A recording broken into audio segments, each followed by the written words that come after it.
Irinjalakuda town സഹകരണ ബാങ്കിന്റെ വാർഷിക പ്രാതിനിധ്യ പൊതുയോഗം നടന്നു. ഇരിങ്ങാലക്കുട ടൗൺ സഹകരണ ബാങ്ക് ഓഡിറ്റോറിയത്തിൽ ചേർന്ന 107ാമത് വാർഷിക പൊതുയോഗത്തിൽ ബാങ്ക് ചെയർമാൻ MP ജാക്സൺ അധ്യക്ഷത വഹിച്ചു.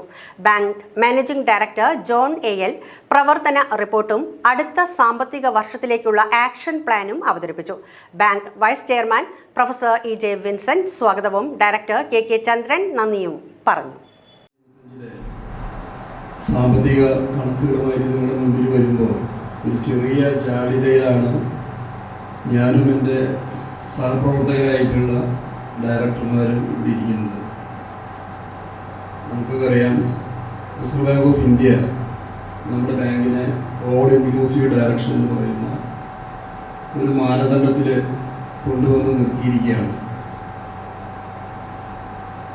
റിസർവ് ബാങ്ക് ഓഫ് ഇന്ത്യ രാജ്യത്തെ അർബൻ ബാങ്കുകളുടെ മേൽ വലിയ തോതിലുള്ള നിയന്ത്രണങ്ങൾ കഴിഞ്ഞ 2 വർഷമായിട്ട് ഏർപ്പെടുത്തിയിട്ടുണ്ട് എന്നുള്ളത് നമ്മൾ പത്രങ്ങൾ വഴി ധാരാളം കണ്ടതാണ്.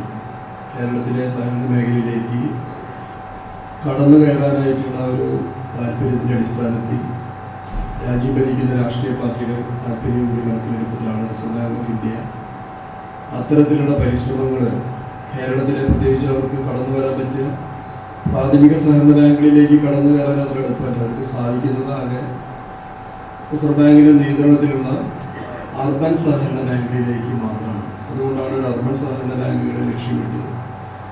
എങ്ങനെയാണ് കേരളത്തിലെ സഹകരണ മേഖലയെ കൈക്കലാക്കാമെന്നുള്ള ഒരു പരിശോധന നടത്തിക്കൊണ്ടിരിക്കുന്നുണ്ട് എന്നുള്ളത് യാഥാർത്ഥ്യമാണ്.